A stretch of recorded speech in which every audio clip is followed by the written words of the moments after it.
like a lot of people show how stupid they were though. Because even like Azalea Banks was like, I thought they was going to be in space for a while. Why? What made you think they were going to take 6 people who are not astronauts, have no scientific training? What the fuck we put them in space for? There's like mental. They're not even in space, really.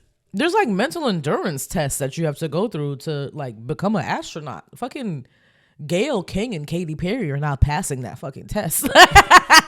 Gayle, on the walk into the motherfucker, she was just like, oh my God, why am I doing this? She looked like all of the regret was right. You could read it on her face. It was hilarious. Have you ever seen like a black person doing some white people shit? Yes. That's exactly what she looked like. She had that look on her face like, why am I doing this white people shit? Caucasian nonsense. The other black girl looked like she was always down for doing the white nonsense. Like she just knew to put a smile on and press her hair. Yeah, Katie also looked like she was mad hyped to do that white nonsense. Well, she's peak white nonsense. Yeah. So, I mean, of course. I'm glad you know. So, but I salute it and I love it. But then they end up coming back down. Everything was safe. I think that was cool. To me, people were just so dumb. People were like, how are they breathing in there?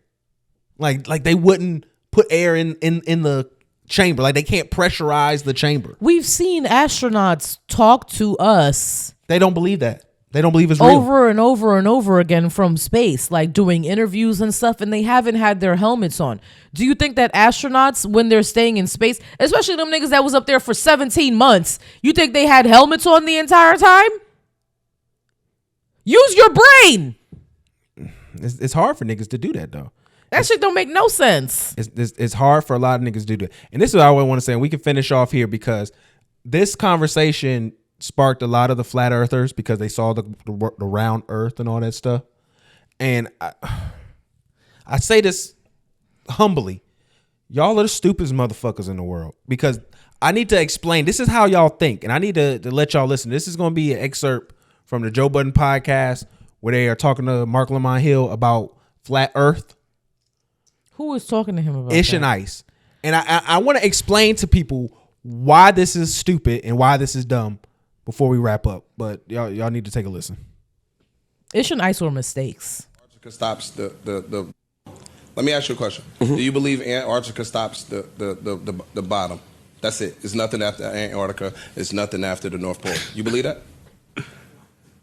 What do you mean nothing? I don't understand the Antarctica has a wall that stops down. you. Does this stop and does this stop at the bottom? What the fuck do you mean? Does it stop? Antarctica. Huh? You lost me. We good. I don't understand. I'm not Oh my disagreeing. God, I I literally don't understand what you're saying. Okay, I say so Ish are so stupid. Let me Both explain. of them. Let me explain what he's trying to say. Have you ever looked at a globe? Right. Mm-hmm. So in a globe, what he is trying to say, what is past Antarctica? Because he's saying top and bottom. So what he is trying to imply is the top of a globe is the North Pole and the bottom is Antarctica. What he doesn't understand, and what a lot of you people who make this stupid argument don't understand, is the globe our planet is not the globe model you're looking at in front of you. Down is the ground. Every time. Every time. Down is the ground. So when you say what's up and down on the globe, it's the ground, my nigga. Everywhere else. That's always the answer. Up is the sky. And so you don't point at the top of a fucking globe and say that's the top, because it's not. It's not. You're touching the ground. If I go like this, that's up. That's the sky. Up there is the sky. If I go like that's down. not Antarctica. That's the floor. That's the ground. Dirt, earth.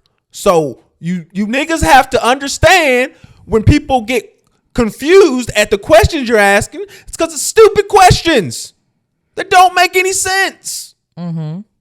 That was stupid. And what were you saying earlier? About what? About Marc. About Marc? Yeah. Oh, Marc, you are a half measure. He was saying you need to call these niggas stupid more often. That is what Professor Dave was telling you.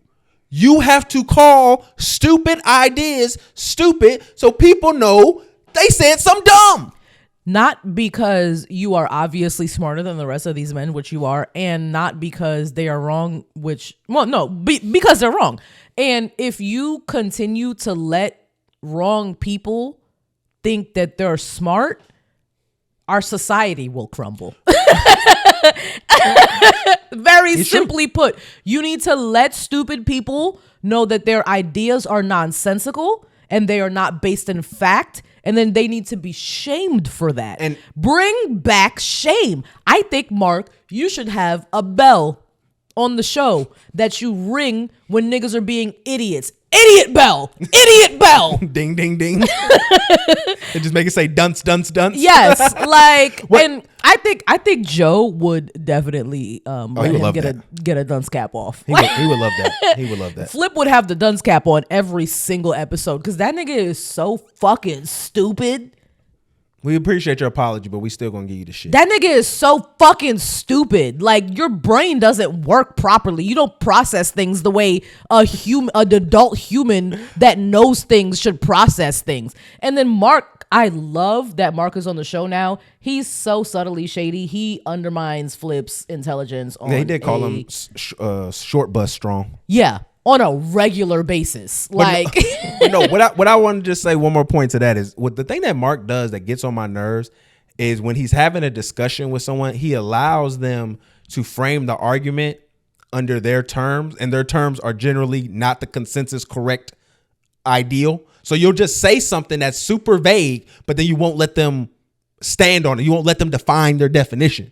So you get to have this conversation about nothing because you're just using words that don't really mean a reflection in reality. Like, just as we'll finish up here, just an example. He was talking to Jameson, Will Kelly, one time in a space, and they were talking about what he was saying to, I think it was Patrice O'Neal, about shitting on his stand-up because it was shitting on black women. And instead of saying, oh, you kind of manipulate the market by telling people not to go see it, he's like, you should have been like, no, the market is talking to people about the product. So if I'm promoting it or I'm dissing it, that's the free market at any point. Mm-hmm. So you can't say to me, I can't shit on it, but I have to promote it because now you're trying to dictate the market. But he allowed Jameson to not properly define what the market was. And then he felt like he got the best of him in the conversation when it was an easy win if you just don't allow someone to improperly frame the argument. Niggas who aren't as intelligent as you should never get the best of you in any conversation. But he doesn't understand is the mere notion that someone's having the conversation with you makes them feel like what they're saying has some type of validity. That's why it's always thing you don't argue with a fool, because you are giving the fool validation when you are having the back and forth with him. Mm-hmm. And that's, I think he has to understand, if you're going to discuss things with them, you have to now define the terms, and then that's when people start getting headaches and they start getting mad and all that other shit.